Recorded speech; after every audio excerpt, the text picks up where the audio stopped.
Sempre gratos pela oportunidade de refletir sobre os ensinamentos do Cristo, vamos abordar hoje o capítulo 5, item 28 do Evangelho segundo o Espiritismo.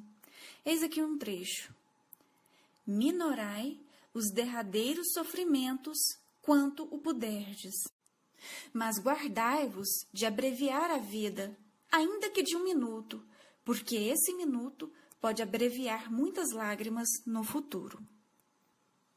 Bem, minhas amigas e meus amigos, esse trecho lido faz parte de uma comunicação do Espírito São Luís, que foi obtida em Paris no ano de 1860. Esse trecho se encontra no Evangelho segundo o Espiritismo e explica um dos inúmeros aspectos do ensinamento de Jesus que diz: bem-aventurados os aflitos. Só que antes de nós iniciarmos propriamente as nossas reflexões, precisamos realizar alguns esclarecimentos.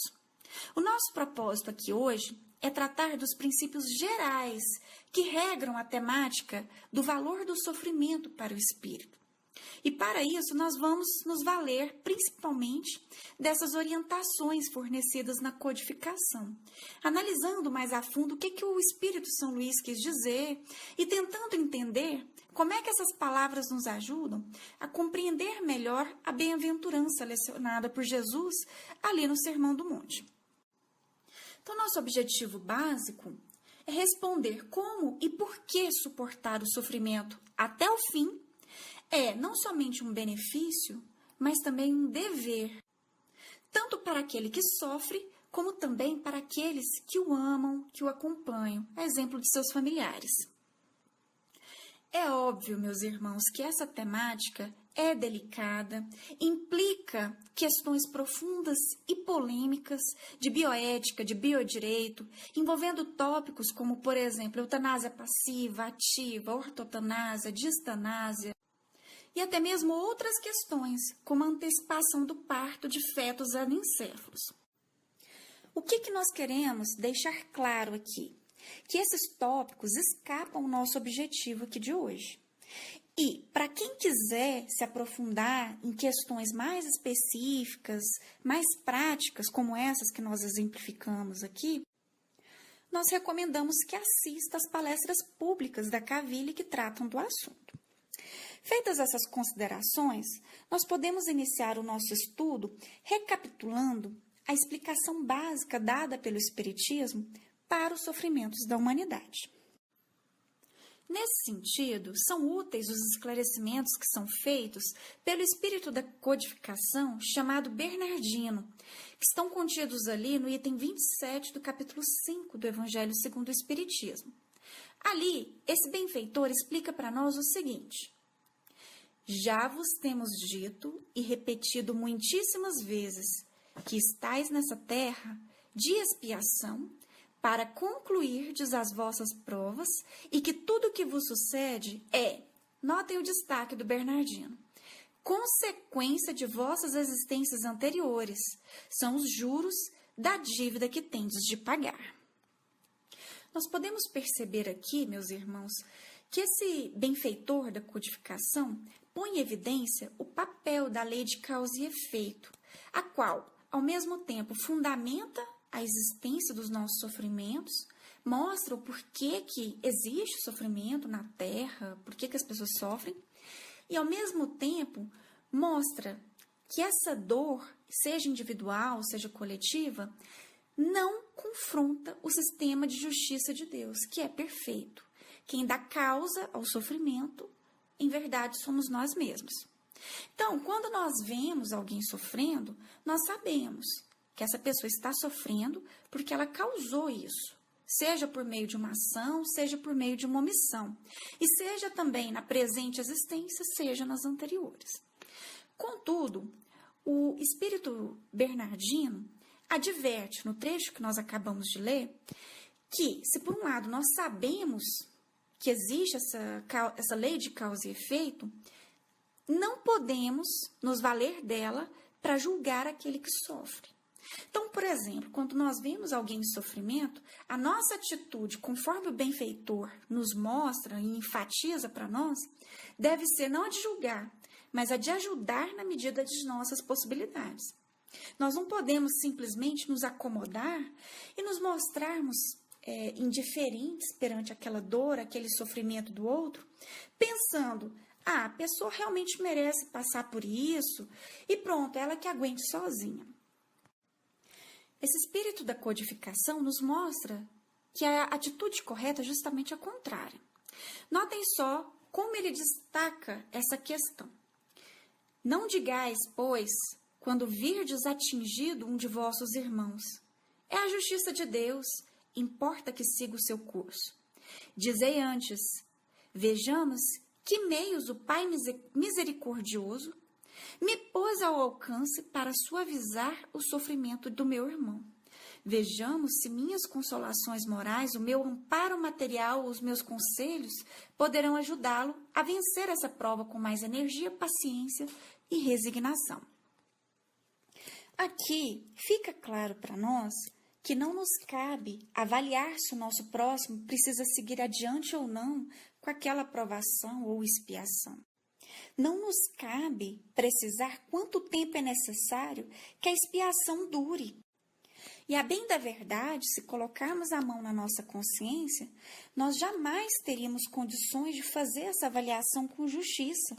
Por quê? Porque a nossa visão acerca da realidade, do mundo e das pessoas é muito limitada, é muito relativa. Portanto, Cristo não nos delegou esse papel de julgador e avaliador. Aliás, ele proibiu, ele nos disse, não julgueis para que não sejais julgados. E, ao contrário dessa postura de julgamento, ele nos ensinou e exemplificou outro proceder. Qual o proceder? O do amor. Cabe à providência divina, cabe a Deus, a aplicação da justiça na medida certa. E a nós? O que resta para nós? Cabem-nos a misericórdia, a caridade e o amor. E esse é um amor, destaque-se, é um amor que age, não só fala. É como o Espírito Bernardino disse ali no trecho que nós lemos.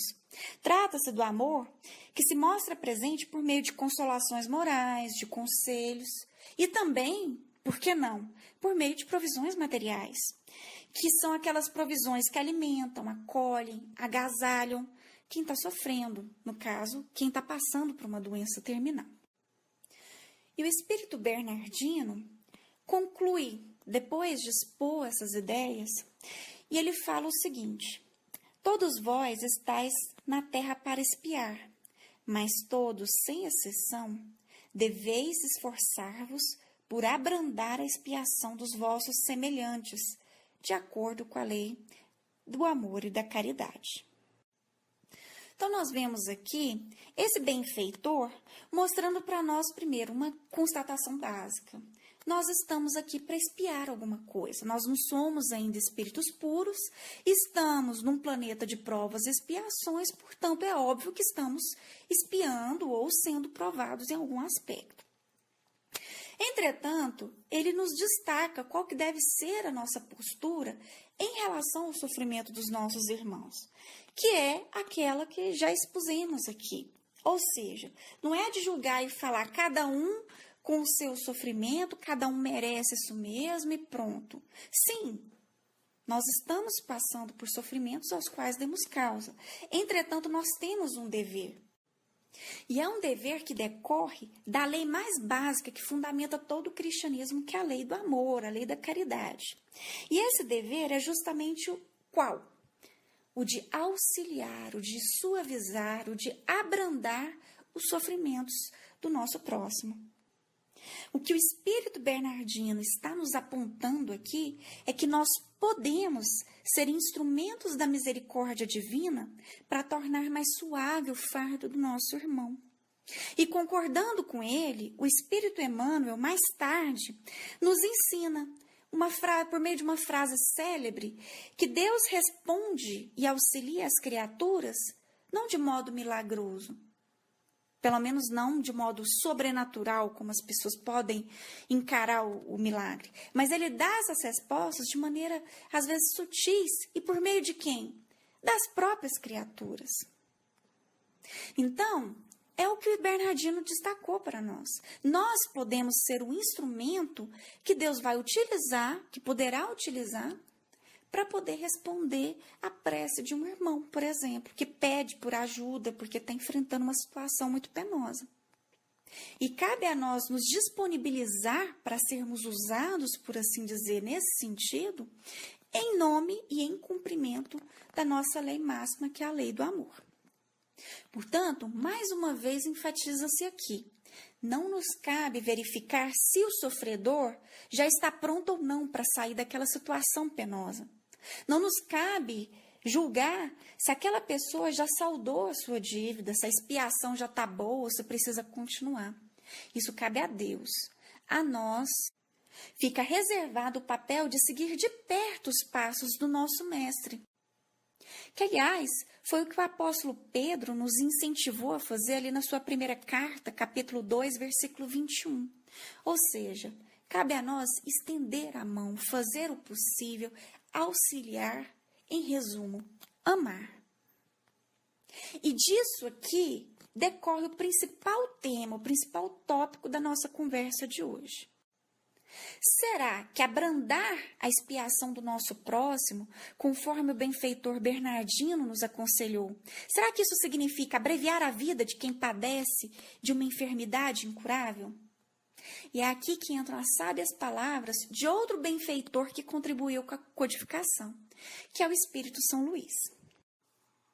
Esse benfeitor responde à pergunta proposta e não deixa dúvida. Não, a caridade para com o próximo não implica e não inclui de modo algum abreviar a sua vida. E o primeiro argumento do qual lança mão o Espírito São Luís para nos fazer entender esse posicionamento é o seguinte: a nossa ciência não é exata acerca nem do momento da morte, nem do caráter definitivo ou não definitivo de uma determinada doença. Então, por exemplo, é por isso que muitas pessoas que, segundo a nossa medicina ainda muito falha, estavam condenadas ao coma ou à morte em razão de determinada enfermidade, acabaram se recuperando, voltando do coma. Portanto, se alguém, num caso específico desse, tivesse abreviado a vida desse doente, teria cometido um erro grave e feito uma péssima avaliação da situação. Já o segundo argumento apontado por São Luís consiste na possibilidade de arrependimento que aquele moribundo poderá aproveitar para o seu crescimento espiritual. Então, ainda que a enfermidade seja de fato definitiva e a morte vá acontecer mesmo, seja certa em decorrência daquela enfermidade, nós não poderemos interromper a vida daquele doente. Por que não? O benfeitor está nos mostrando que há benefícios de cumprir até o final essa expiação. Por quê? Porque quando essa é suportada sob a perspectiva correta, ou seja, da resignação, da resiliência, ela vai se traduzir na redenção espiritual e no aprendizado que vai durar por toda a eternidade. A dor, conforme nos explica a doutrina espírita, é temporária, mas os benefícios poderão ser perenes, poderão ser eternos. E muitas vezes, negar esse momento ao doente, antecipando a morte do corpo biológico, significa privá-lo dessa chance de acertar questões inacabadas. E o Espírito São Luís ainda mostra, ainda que seja por poucos minutos, aqueles poucos minutos restantes ali daquela jornada, daquela encarnação, poderão ser valiosíssimos do ponto de vista do aprendizado daquele espírito. O autor Sérgio Luiz da Silva Lopes, que é médico, psiquiatra, psicoterapeuta, desenvolve ali no livro Código do Monte esse raciocínio do Espírito São Luís e nos fala um pouco mais sobre essa questão do aprendizado.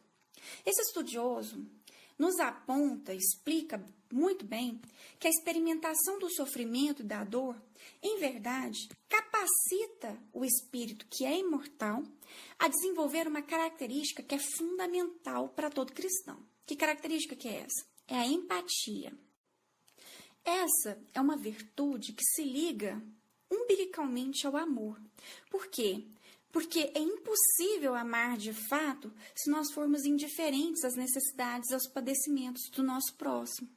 O apóstolo João, por exemplo, faz essa correlação em sua primeira carta no capítulo 3, dizendo o seguinte para nós: mas todo aquele que tiver os meios deste mundo para sustentar a vida e observar que o seu irmão padece necessidade, e ainda assim lhe fechar a porta das suas ternas compaixões, de que modo permanece nele o amor de Deus? E aí o apóstolo conclui: filhinhos, amemos não em palavra, nem com a língua, mas em ação e em verdade.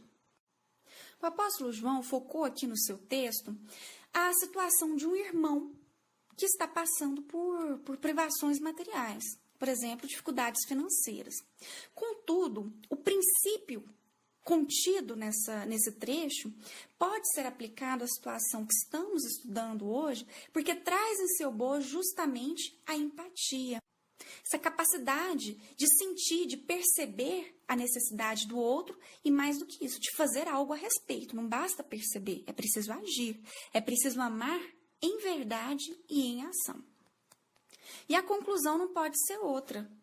Para se desenvolver o amor, não se pode ser frio diante do sofrimento alheio. Indiferença e caridade são duas coisas incompatíveis. Desse modo, justamente por sabermos que o amor pressupõe, de alguma forma, a empatia, nós precisamos analisar melhor o que significa ser empático e por que essa característica, essa virtude é importante para o nosso tema de hoje. O Sérgio Luiz Lopes, na mesma obra O Código do Monte, mostra que a empatia é a capacidade de sentir o que o outro está sentindo. Etimologicamente, significa estar dentro e não meramente ao lado da dor. É estar dentro do sofrimento do outro. Em outras palavras, é ser capaz de se colocar no lugar dessa pessoa que está sofrendo e de sentir essa dor, como se nós estivéssemos na mesma situação. Só que o Lopes nos alerta o seguinte sobre essa questão: somente conseguimos identificar no outro aquilo que já existe dentro de nós. E aí esse autor arremata suas palavras correlacionando o nível de empatia da pessoa com o seu grau de evolução. Ou seja, quanto mais evoluído é o ser, mais ele consegue ser empático. Por que isso? Porque nós só conseguimos ter empatia, sentindo em nós a dor do outro, na medida em que, por meio das nossas encarnações, que são inúmeras, nós passamos por situações semelhantes e aprendemos com elas.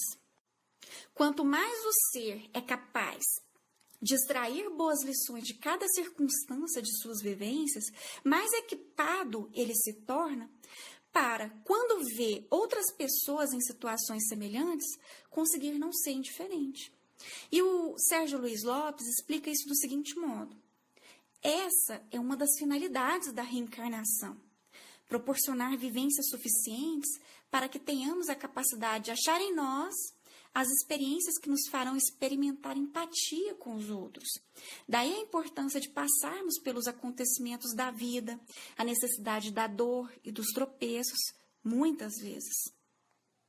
Portanto, meus amigos, o sofrimento que nós enfrentamos hoje é importante não só porque é uma forma de nós nos redimirmos de erros passados, de saldarmos dívidas, mas também porque essa dor presente é um meio de aprendizado, é uma forma de nós guardarmos para nós impressões duradouras, que vão nos possibilitar, que vão viabilizar que no futuro, quando nós enxergarmos alguém passando por uma situação parecida, nós tenhamos condições de não sermos frios, para que nós tenhamos condições de sentir aquela dor, porque de alguma forma nós já sentimos isso no passado.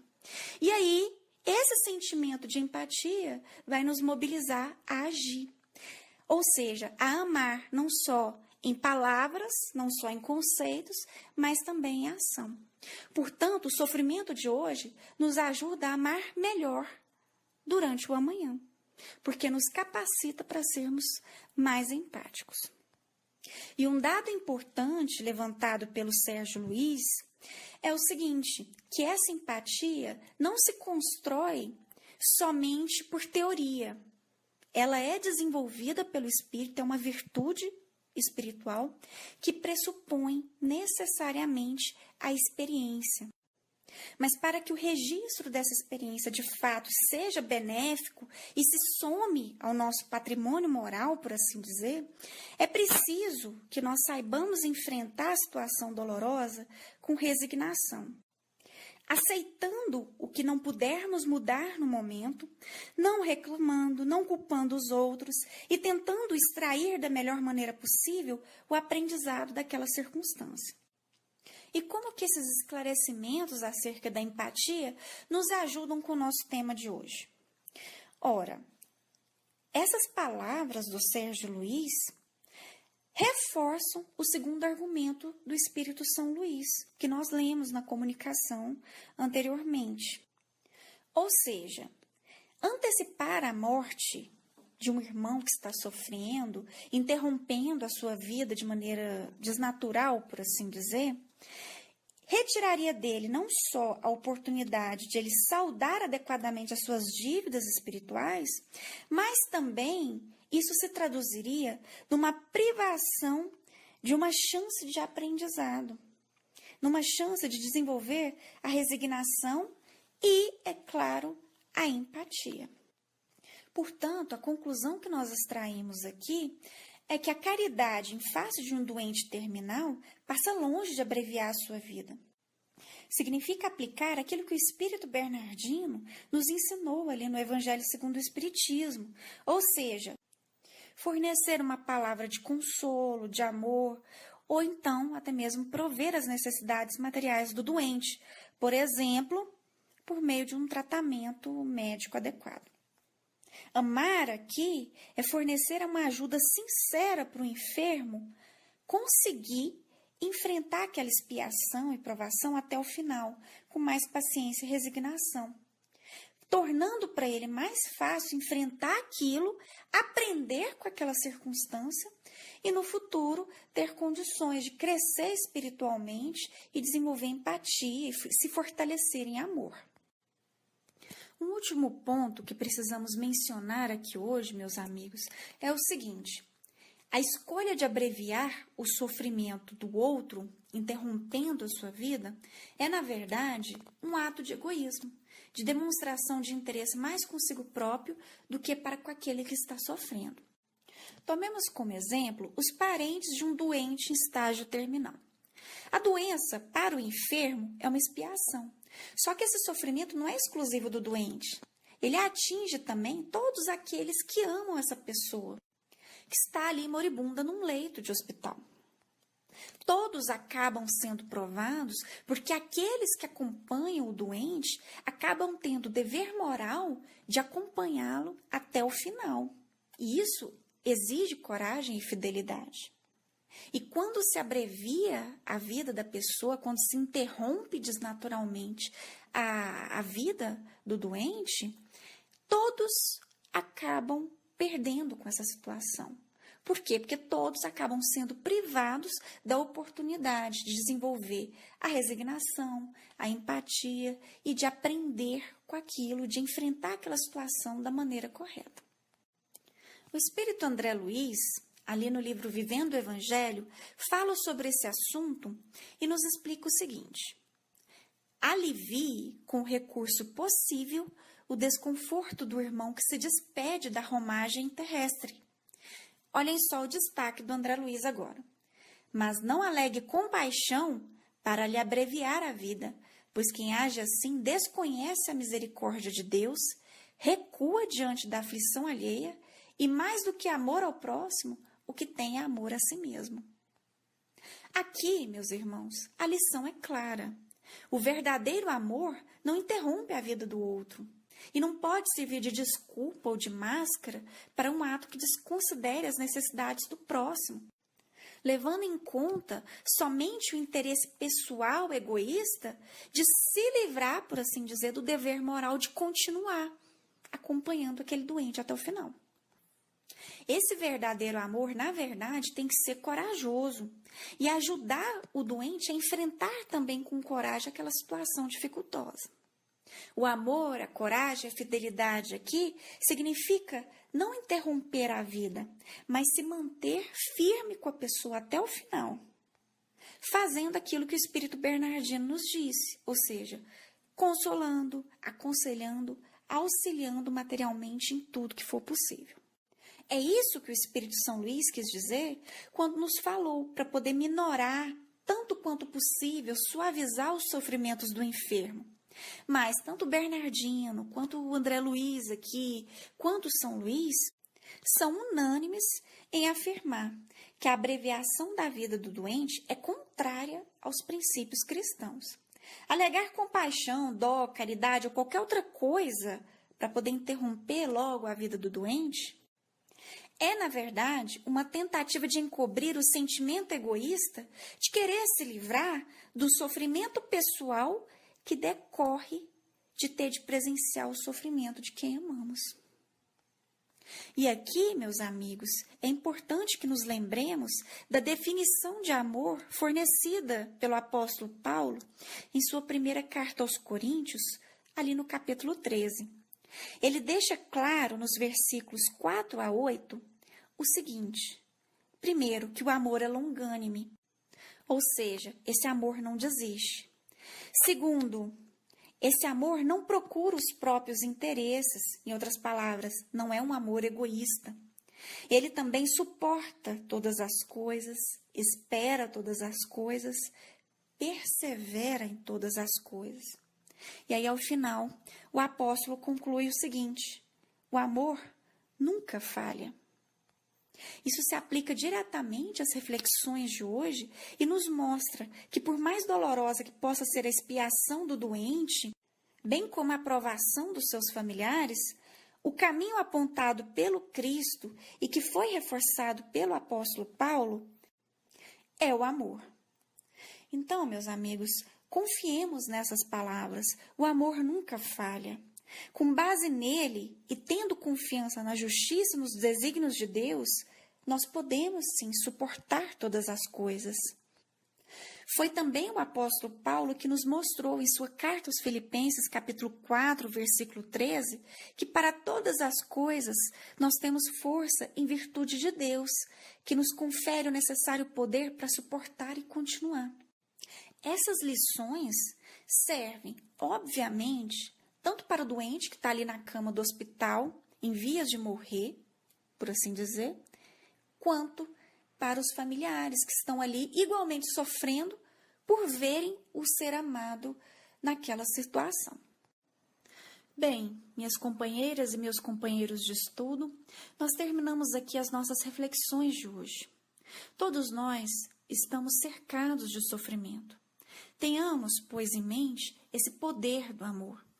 E, mantendo a certeza de que sempre estaremos amparados por nosso Pai Celestial, desenvolvamos a coragem, a resignação e a empatia para enfrentarmos os desafios do nosso cotidiano. Passemos agora às vibrações e à fluidificação.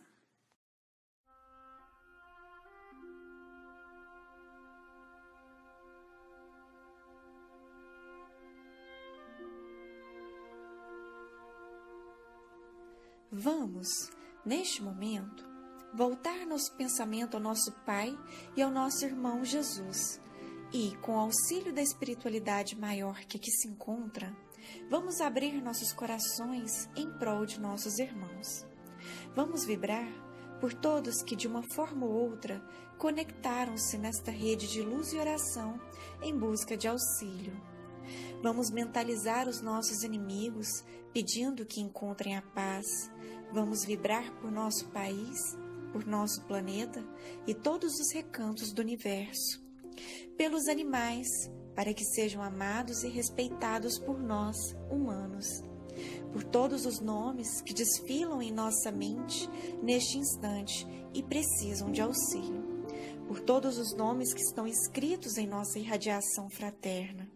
Vamos vibrar também por aqueles que se encontram nas orações dos colaboradores da Cavilha, por nossa família e por nós mesmos, pedindo amparo para que possamos amanhã ser um pouco melhores que hoje. Deixemos uma vibração em aberto para que os benfeitores espirituais que aqui se encontram possam levar aos locais e aos irmãos que julgarem necessários. Pedimos a benevolência da espiritualidade maior para que, enquanto fazemos a prece final, fluidifique nossas águas, colocando nelas o necessário medicamento para cada um. Passemos à oração final.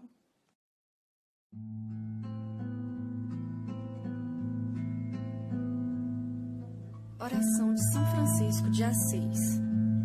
Senhor, fazei-me instrumento de vossa paz. Onde houver ódio, que eu leve o amor. Onde houver ofensa, que eu leve o perdão. Onde houver discórdia, que eu leve a união. Onde houver dúvida, que eu leve a fé. Onde houver erro, que eu leve a verdade. Onde houver desespero, que eu leve a esperança. Onde houver tristeza, que eu leve a alegria. Onde houver trevas, que eu leve a luz. Ó Mestre, fazei que eu procure mais consolar que ser consolado, compreender que ser compreendido, amar que ser amado, pois é dando que se recebe, é perdoando que se é perdoado, e é morrendo que se vive para a vida eterna.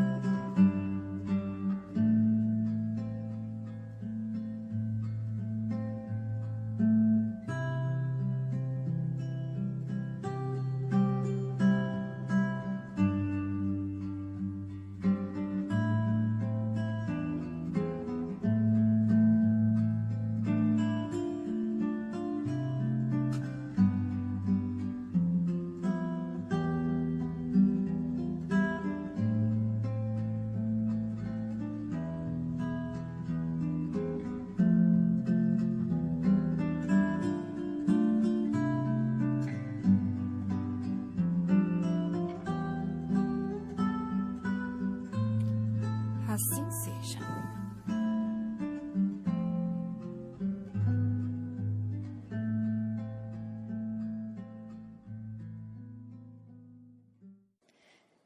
Bem, minhas companheiras,